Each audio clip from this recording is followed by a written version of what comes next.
श्री सत्य गुरुदेवाय नमः। अगर कोई अशब्दों से आपका दिल दुखाए तो क्या करें?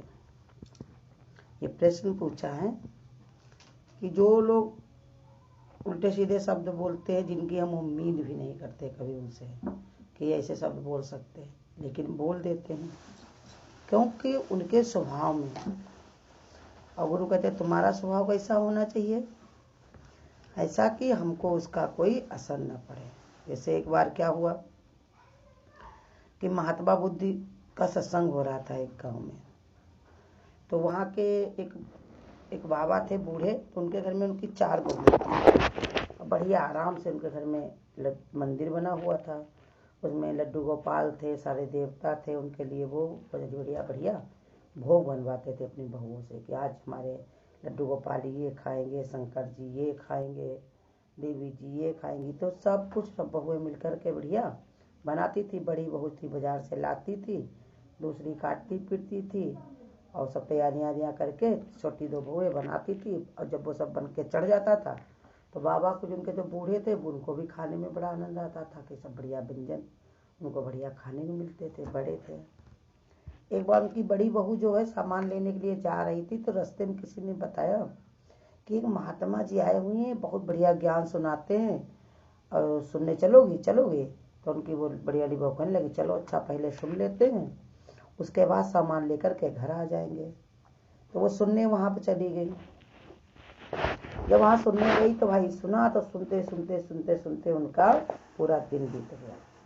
जब सत्संग खत्म हुआ तब वो अपने घर आई, तब तक दुकानें सब बंद हो गई थी। घर में आई अपने तो उनकी दुरानी पूछने लगी सभी, कहाँ जी सामान कुछ लाई कि नहीं लाई? कहने आज क्या करें, ऐसे ऐसे वहाँ हमारा संग ऐसा हो गया कि वहाँ सत्संग सुनने चले गए, इसके कारण नहीं ले पाए कुछ। तो फिर कहा फिर क्या करोगे? कहीं कल ले आएंगे। तो ऐसे करके उनका जो रखा हुआ था उसी से उन्होंने खाना पीना सब भगवान का भोग वोग बना दिया। दूसरी वाली दुरानी उनकी कहने लगी थी, कल जब जाने लगी तो उसने कहा कि हमको लिए चलो जी, जब वहाँ पर वो महात्मा जी के वहाँ नहीं तो सत्संग में तुम सुनने बैठ जाओगी तो भूल जाओगी, हम तुमको याद दिला देंगे। कहा चलो। उनको ले गई, वो भी गई वहाँ सत्संग सुनते सुनते, उनको भी पूरा टाइम उसी में चला गया। फिर तीसरी वाली बहू वो कहने लगी तो उसको भी लेकर के गई, तो वो भी सुनती रही, पूरा दिन चला गया। फिर चौथी ने कहा हम भैया चलेंगे तुम्हारे साथ, सब याद दिला देंगे और सामान जो है ले आएंगे, नहीं तो कल कुछ बचा बनाने को भी नहीं बचा है। और जो घर में बूढ़े वाले वो दादा हैं वो तो बड़ा उधम मचा देंगे, घर में बड़ी तहस नहस हो जाएगी, इससे बढ़िया हम भी चलते। वो भी गई। अब चारों की चारों लोग गई और वहाँ बैठ के पहले सत्संग सुनने लगे कि सत्संग ला पहले सुन लें, बाद में सामान खरीद लेंगे। और सत्संग सुनते सुनते उनको बड़ी देर हो गई, वही अंधेरा हो गया। अब भाई क्या हुआ, चारों बहुएं उनकी घर में पीछे वाले दरवाजे से घर में आई तो कहा आज तो कुछ नहीं लाए, कल जरूर ले आएंगे। फिर चारों निकली, फिर सत्संग में ही बैठ गई। तो भाई उनके घर के जो दादा थे उन्होंने कहा ये हमारे घर में क्या हो रहा, ना कोई खाना पीना सही से बन रहा, ना भगवान का भोग लग रहा है, ना कोई कार्य हो पड़ा सही से, सब लोग ये कहाँ चली जाती हैं। तो बाहर निकल करके उन्होंने कहा पता लगाया, देखा गांव में किसी के घर की स्त्रियां घर में थी ही नहीं, ना बहुएं, ना किसी की पत्नियां, ना परिवार में कोई लेडीज नहीं, सबके सब चले गए। जब भाई ढूंढ ढांड के गाँव के किनारे पता लगा कि वहाँ पर भीड़ लगती, वहाँ बरगद का पेड़ है, वहाँ पर सत्संग होता है, एक बाबा आते हैं, वहीं सब लोग बैठ के सुनती रहती हैं। पहुँचे जा करके तो सबको गांव में उन्होंने सिखा दिया था। बूढ़े थे, कहते थे सब लोग डंडा निकालो, और वो बाबा जो हैं तो उनको जो है सही कर देंगे, सब लोग मिलकर के हाथ पैर उनके तोड़ देंगे, निकल जाएगा उनका ये सब औरतों को फंसाने वाला काम। सब लेकर के गए तो वहाँ भाई सत्संग हो रहा था। बेचारे बीच में कुछ बोले नहीं कि ये औरतें चली न जाए, नहीं तो हम आदमी लोग तो एक एक अपने घर से आए हैं, लेकिन लेडीज ये घर की 4 आई हैं, कहीं ऐसा ना उल्टा हम ही पे धावा बोल दें तो हमारे लोगों के हाथ पैर टूट जाए। इसलिए पहले कहा ये लोग निकल जाएं, फिर हम इनको बताते हैं जो बैठे हुए महात्मा जी हैं। तो जब सत्संग खत्म हुआ भाई सबकी सब तो चली गई अपने घर, वो सब के सब डंडा लेकर के उनके पास पहुँच गए। उनसे कहने लगे ये क्या नाटक करते हो, सब औरतों को भरमा कर यहाँ इकट्ठा करके बैठे हुए हो, सबको बर्बाद किए हो, मेरे घर में सही काम नहीं होता, ये कहाँ से तुम सीख कर आए, क्या पढ़ाते हो, क्या तुम्हारे पास जादू मंत्र है। और उनको गालियाँ देने लगे उल्टी सीधी जो भी मन में उनके आया। तो भाई महात्मा बुद्ध जो थे वो मुस्काए और कहा देखो भैया तुम कह रहे हो वो तो सब ठीक है, लेकिन एक खाली प्रश्न का हमको उत्तर दे दो, फिर जैसा तुम कहोगे वही होगा। कहा ठीक है। कहा जैसे तुम्हारे घर में कोई मेहमान आए, वो तुम्हारे लिए कोई गिफ्ट लेकर के है और तुम ना लो तो वो क्या करेगा? कहीं वो घुमा कर अपने साथ ले जाएगा। कहीं ऐसे ही तुम हमारे लिए गिफ्ट लेकर के आए थे, गाली की और दुनिया की उल्टी सीधी बातों की, और हमको नहीं चाहिए, इनकी आवश्यकता नहीं, आप अपने साथ इनको ले जाओ। कहते महात्मा गांधी का इतना उनके ऊपर प्रभाव पड़ा इस बात से, उनके सरल स्वभाव पर, उनकी मुस्कान से, उनके भाव से, कि सबके सब उनके चरणों में लौट गए और सबके सब सत्संग भजन में रत हो गए। क्योंकि ये गुरु बता रहे कि जब तुम नहीं लोगे तो वो उनके पास ही लौट जाएगा। ऐसे ही बता रहे कि हमको अगर कोई अपशब्द कहता भी है तो आवाज़ जो होती है, किसी के भी शब्द हैं, वो आकाश में 40 दिन तक घूमा करते हैं। अब फिर जब तुम नहीं कोई लेता है तो वो उन्हीं के पास ही वापस हो जाता है। जैसे बैरंग चिट्ठी आती थी, बैरंग चिट्ठी भेजी जाती थी लिफाफा को लिख करके, अगर कोई जिसको भेजी गई उसने नहीं लिया तो वापस उसी के पास जाती थी, उसको जुर्माना भी लगता था उल्टा डबल पैसे का। तो ऐसे ही बताया कि अगर तुम नहीं लेते हो तो वो शब्द उन्हीं के पास लौट जाएंगे, और जब लौट जाएंगे तो उन्हीं का ही जो भी होगा, जैसा उनका भाव होगा वैसे कर्म जुड़ जाएगा, वैसे उनको फल मिलेगा। लेकिन हम इतना कर कहाँ पाते? जैसे हमको कोई उल्टा शब्द बोलता है हम तुरंत उसको मान लेते कि इसने ऐसा हमको कहा, माने हम हैं।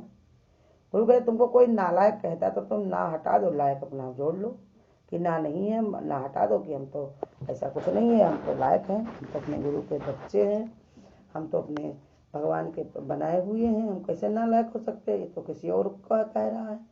तो ऐसे हमको अगर ये गुण आ जाए, हम अपने शब्दों को बदल सके, दूसरे के बताए हुए बातों में ना फंसें, तो हमको अब शब्द का कोई हमारे ऊपर प्रभाव नहीं पड़ेगा। और भगवान ने कहा दिल दुखाने की बात, इतना गुरु कहते कमजोर मत बनो कि कोई भी आए तुम्हारे दिल को दुखा दे। अपने दिल को मजबूत रखो, पराधीनता में मत लाओ कि कोई अगर हमारी प्रशंसा करे तो हम खुश हो जाए, मेरा दिल खुश हो जाए, प्रसन्न हो जाए, और कोई मेरी बुराई करे तो हम दुखी हो जाए, खाना छोड़ दें, रोना पीटना शुरू कर दें, परेशान होना शुरू कर दें। तो उससे कहा कि हमारी ये पराधीनता है, इसलिए हमको इसको जीतना चाहिए। कोई कुछ भी कहे, हमको इससे कोई मतलब नहीं हो। जैसे वो संत बैठे हुए थे, कोई उनको अच्छा कहता था तो 2 मुट्ठी बालू उसकी तरफ फेंक देते थे, और कोई उनको बुरा कहता था तो 2 मुट्ठी बालू उनकी तरफ फेंक देते थे। कहते थे तेरा के मेरा के, हमको इससे कोई मतलब नहीं है। जो अच्छा कह रहा है उसको अच्छा लग रहा है, जो बुरा कह रहा है उसको बुरा लग रहा है। हमारे में ना अच्छाई है ना कोई बुराई है। ऐसे ही गुरु हमको लोगों को सिखाता है कि हम अपने अपने गुण देखें। किसी के कहने से हम अच्छे नहीं हो जाएंगे, किसी के कहने से हम बुरे नहीं हो जाएंगे। कोई अपशब्द हमको कहेगा तो उसका हमारे ऊपर कोई प्रभाव नहीं पड़ना चाहिए। अब ऐसे भी बताया, अगर हमको कोई गुस्से के कारण 2-4 शब्द बोल देता है तो वो तो अपनी गुस्सा निकालता ही निकालता है, और जो सह लेता है उसको डबल काम हो जाता है, बहुत ही धीरजवान होता है, अपना गुस्सा भी पीता है और सामने वाले का भी गुस्सा पी लेता है, इसलिए वो ज़्यादा ताकतवर है, वही हिम्मत वाला है। और गुरु ने भी हमारे बताया कि धीरज धरे तो उतरे पारा। धीरज को रखे रखो कि अगर वो उसके कहता भी है तो उसके अंदर कभी न कभी विचार आएगा कि सामने वाला हमको कुछ कह भी नहीं रहा, हमारे लिए ऐसा सोच भी नहीं रहा, और तुम्हारा भाव वहाँ तक पहुँचेगा तो उसके अंदर सुधार आएगा। और शब्द कोई भी शब्द, गुरु कहते सब बेईमानी होते, सब झूठे होते, इसलिए गुरु ने पहले बता दिया कि शब्दों के बीच मूड न चढ़िया। जो मूड होता है वो शब्दों के बीच अड़ता है, और जो ज्ञानी होता है वो शब्दों में नहीं फंसता। वो तो अपने शब्दों को कुछ मानता ही नहीं, समझता है वो कि एक हवा है, एक जो भी है आवाज़ें कैसी है हवा की जैसे, अभी उड़ जाएंगी, इसका कोई मतलब नहीं। अब वही गुरु सिखाते भी हैं कि कोई भी बात ऐसी रहती भी है तो थोड़ी देर के लिए हटा दो, धीरे धीरे वो पुरानी हो जाएगी, पुरानी होने के बाद वो खत्म हो जाएगी। उसी में अपने चित्त को जोड़ करके मत बैठो, किसी के दिल दुखाने से अपने दिल को मत दुखाओ। कुछ दादा भगवान तुम्हारे बताते हैं, किसी दिन तुम्हारा अगर कोई बात तुमको कह के कोई दिल दुखाए, उस दिन नए कपड़े पहनो, मनपसंद खाना बनाओ और बाहर घूमने जाओ। अपने चित्त को इतना उपराम करो कि तुम्हारे उसकी बातों का प्रभाव न पड़े। जिसके घर कभी न जाते उसके घर भी चले जाओ, जिससे तुम्हारा मन वहाँ से हट जाए। मन हटाने की कोशिश करो, ना कि वही बात सोच सोच के परेशान होने की आदत बनाओ। जितना जितना तुम उसको हटाओगे अपने मन को, वही तुम्हारी आदत में आएगा, और वो आदत में जब आएगा तो तुम्हारी कोई बात का प्रभाव नहीं पड़ेगा। और कहने वाला भी दोबारा नहीं कहेगा, क्योंकि उसको मालूम है किसी को अगर भड़काया है, अब अगर वो भड़का नहीं तो फिर उसका कहना बेकार ही होता है। इसलिए जैसे तुम्हारे घर में रवाइश चलेगी दिवाली में, तो जो नहीं जलने वाली रवाइश होगी उसको उठा करके तुम फेंक देते हो। ऐसे लोग दूसरे को भड़काते हैं, उसके अंदर गुस्सा भरते हैं, खून में उबाल भरते हैं। अगर नहीं आता है तो उनको जब मज़ा नहीं आता तो इसलिए वो छोड़ भी देते हैं। तो इसलिए ऐसे तत्व को जो जान लेता, समझ लेता है, और फिर हमारे किसी न किसी जन्म का कर्म जुड़ा होता है। ऐसे हमको कोई कुछ नहीं सता सकता। गुरु कहते तुम्हारे भाग में अगर दुख ना हो तो तुम्हें दुख देने वाला कोई पैदा नहीं हुआ। तुम अगर ना लो तो तुम्हें कोई देने वाला नहीं है। अगर हमने इसे ले लिया तो हमसे कोई हटाने वाला नहीं। गुरु भी इतना सक्षम नहीं है, वो बताता जरूर रास्ता है, लेकिन तुमको चलना स्वयं पड़ेगा। तुमको उसको चुनना खुद ही पड़ेगा कि इसमें से हमको अपशब्द लेने हैं या उन्हीं को बदल लेना है। जैसे एक चिल्ला चिल्ला के बेच रहा था कि जौन है धनिया ले लो, धनिया ले लो, धनिया ले लो। उसने कहा देखो कैसे बता रहा, धनिया कौन है? परमात्मा है, उसको ले लो तो तुम भी धनवान बन जाओ। एक कह रहा था देखो कि एक वो बोल रहा था हरामी हरामी हरामी, तो उसने कहा देखो कह रहे हे राम मेरा मेरा मेरा में रामी। कोई कहता पापी पापी पापी, तो वो कहता था पापी कौन है? हमारा अपना मन है जो उल्टी सीधी बातें सोचता है, उसे अपने को परे कर लो। जैसे मतलब जो भी हो, इतना ज्ञान तुम्हारे अंदर भर जाए कि उल्टे शब्द में भी तुम अर्थ निकाल लो।